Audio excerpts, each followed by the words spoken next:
Olá pessoal, meu nome é Leandro Lopes, professor aqui de Teologia e de História.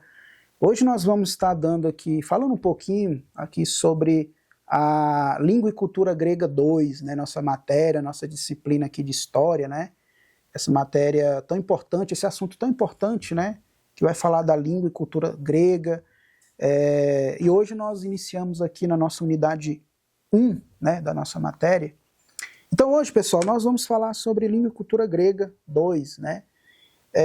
Nós sabemos toda a importância, pessoal, da Grécia, né, na formação do Ocidente, a cultura, a língua, os costumes, a sua religião, tantas outras coisas ali que a Grécia proporcionou, fez, conquistou, né, e tem como um legado, né? É indiscutível a nós não reconhecermos, né, nós ocidentais, é indiscutível nós não reconhecermos, né, a grande importância que a Grécia teve no passado e a herança, né, que ela deixou para todos nós, né, no que se refere ao conhecimento, à cultura e dentre outras coisas mais, né. Então hoje, pessoal, falando um pouquinho da Grécia propriamente dita, né, quando nós pensamos na palavra Grécia, ou na Grécia propriamente dita, a gente pensa hoje, né, num país atual, no Mediterrâneo Oriental, né? Quando se fala em Grécia, a gente imagina a Grécia hoje, né? Só que as coisas mudam, né? Então, é importante a gente entender que quando a gente se fala de Grécia, quando a gente fala na Grécia, hoje, geograficamente falando, a Grécia não é a mesma da Grécia Antiga, geograficamente falando, né? Isso é importante. As coisas mudam, né, pessoal? Muitas coisas mudam, o pensamento da humanidade muda, os costumes, a cultura, aquilo que a sociedade pensava, talvez ali no século passado, com certeza hoje já não pensa mais, aquilo que talvez eu e você pensávamos há 10 anos atrás, há 30 anos atrás, ou até pouco menos, né? Hoje a gente já pensa diferente, então isso faz parte, né, da humanidade, isso faz parte do campo das ideias. Então as pessoas estão sempre evoluindo, as pessoas estão sempre mudando ali o pensamento, as pessoas estão sempre ali se movimentando, né?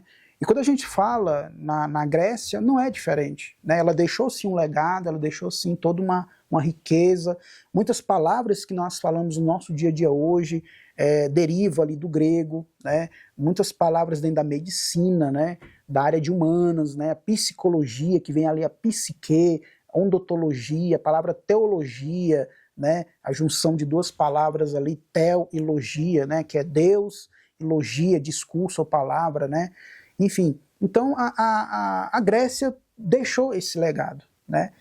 Porém, geograficamente, a Grécia hoje não é a mesma lá da Grécia antiga, né. Então vejam que interessante,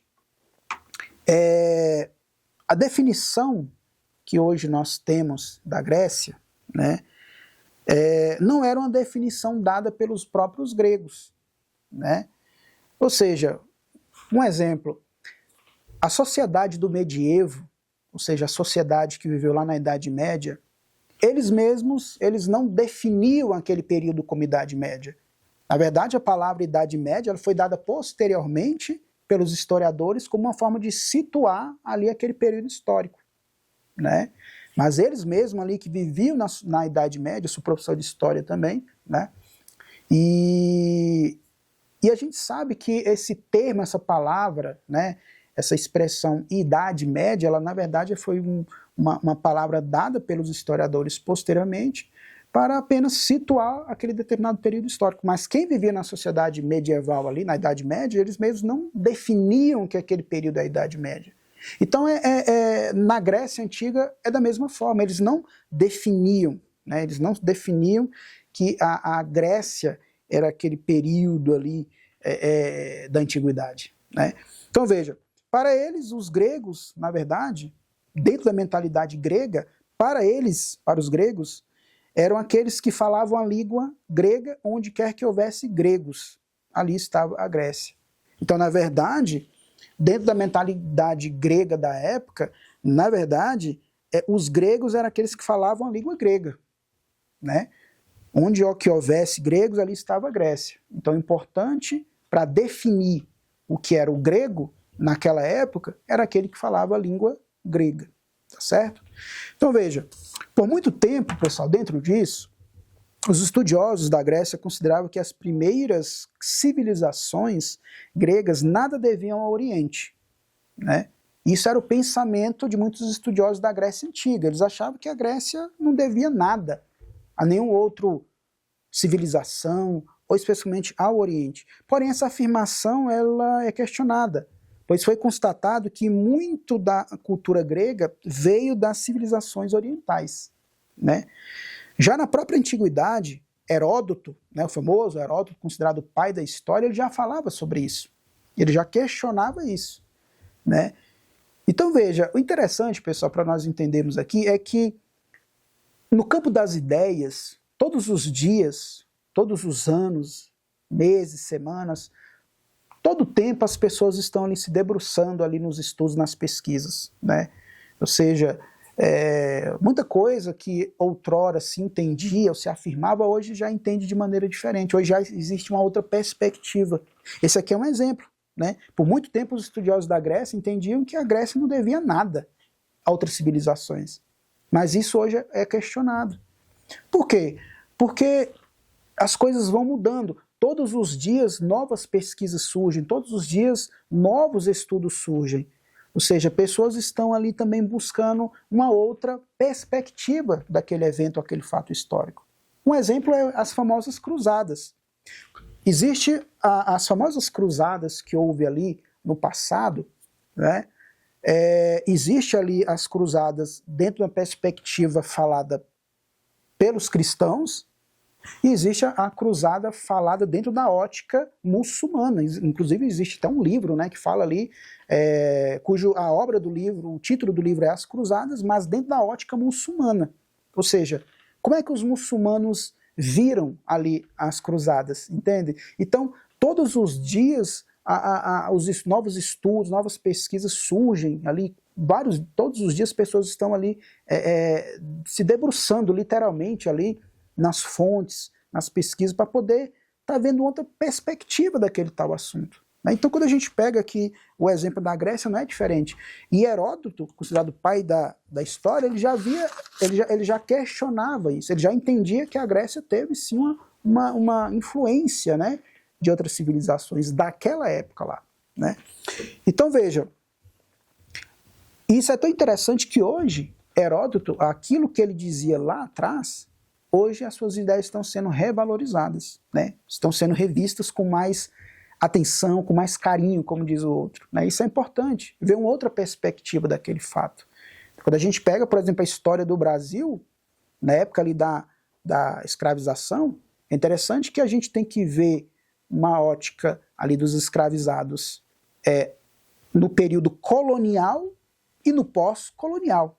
Então veja, duas perspectivas diferentes, né? Inclusive o famoso historiador João Paulo Pimenta, na sua obra, ali Independência do Brasil, salvo engano, ele fala sobre isso. Ele vai mostrar um país escravizado, nessa perspectiva da escravização, no período colonial e também, já em outra perspectiva, no pós-colonial. Então veja, são duas áreas diferentes, são duas perspectivas diferentes, né?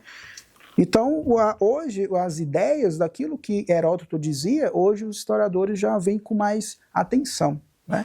Então, veja, os gregos da Ásia, em suas relações com os mesopotâmicos e os egípcios, enriqueceram-se com o conhecimento tecnológico dessas civilizações mais antigas e sofisticadas. É interessante, pessoal, que quando a gente pega ali a sociedade antiga, da antiguidade, geralmente a gente tem aquela mente assim, no sentido de um povo arcaico, de um povo bárbaro, um povo rude, um povo rústico. Mas é interessante que ali, na antiguidade, já existia alguns tipos de tecnologia, né? É claro que hoje a gente sabe que a tecnologia hoje está muito mais avançada, é claro. Mas é importante a gente entender que na antiguidade existia sim algum tipo de tecnologia. Talvez para nós hoje é algo rústico, algo ultrapassado.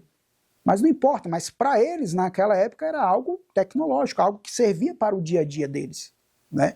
Quando a gente pega, por exemplo, ali a construção das pirâmides, ali, quando a gente vai pegar aqui dali, pessoal, né, aquela edificação, aquela construção das pirâmides, que é um debate até hoje, se ali foi os judeus, né, os hebreus, melhor dizendo, que ali viviam no Egito, né, conforme ali o relato bíblico. Tem uns que falam até que foi os extraterrestres, né, que construíram aquelas pirâmides, mas o fato é que houve uma tecnologia ali, né? Houve uma tecnologia para montar montar, colocar cada bloco daquele dali, um em cima do outro, né? Então houve uma espécie de tecnologia ali, que para nós hoje é algo ultrapassado, rústico, mas para eles naquela época era uma tecnologia. Então nós não devemos nos enganar de que na antiguidade tudo era rústico ou que não havia pelo menos um pouco de tecnologia, porque teve. E a Grécia, ela participou disso, né? Ela acabou se enriquecendo com o conhecimento tecnológico dessas civilizações da antiguidade, né? Então veja, os documentos posteriores a Micenas, mais antigos que dispomos, são os poemas atribuídos a Homero, né? É importante a gente citar isso aqui, pessoal, porque Homero, que foi um poeta ali, ele é considerado assim aquele que escreveu, né, as duas obras mais lidas, talvez mais conhecidas do mundo, que é a Ilíada e a Odisseia, né? E é interessante porque essas duas obras é a que vai mostrar muitas coisas para nós entendermos fatos do dia a dia naquela época, né? A história de Ilíada, por exemplo, vai mostrar ali a guerra ali de Troia, por exemplo, né? A luta ali de Aquiles, né, de Heitor. A Odisseia vai mostrar ali a jornada de volta para a casa de Ulisses, né, ou de Odisseu, né? Então veja que são duas obras que vai mostrar coisas do dia a dia ali da Grécia Antiga, né? E que é graças a essas obras que a gente vai poder entender o pensamento grego ali da época, né? Então, há sim um debate se é considerado como fontes históricas, uns entendem que sim, outros historiadores não, mas, como eu costumo dizer, no campo das ideias é normal o debate, é normal um ter uma linha de pensamento, outro ter outra, o importante é que todos ali se respeitem, né? Mas é isso. Então, Homero, ele, considerado ali, né, aquele que escreveu essas duas obras, ali datados do século 8 a.C., então, essas duas obras, que está dentro desse contexto que a gente vê aqui grego, são duas obras importantes, que mostram ali o dia a dia da Grécia Antiga, né? Então, pessoal, para nós fecharmos aqui essa unidade 1, uma espécie de introdução, nós aprendemos aqui que a Grécia hoje, só recapitulando um pouquinho, a Grécia hoje, geograficamente, é diferente da Grécia Antiga. Um outro ponto é que nós não nos enganemos, que na Antiguidade também teve um pouco de tecnologia. Hoje a tecnologia está maior, está mais avançada, mas naquela época também existia tecnologia, né? E ali os gregos puderam ali incorporar isso no seu dia a dia. Ok, pessoal? Até a próxima.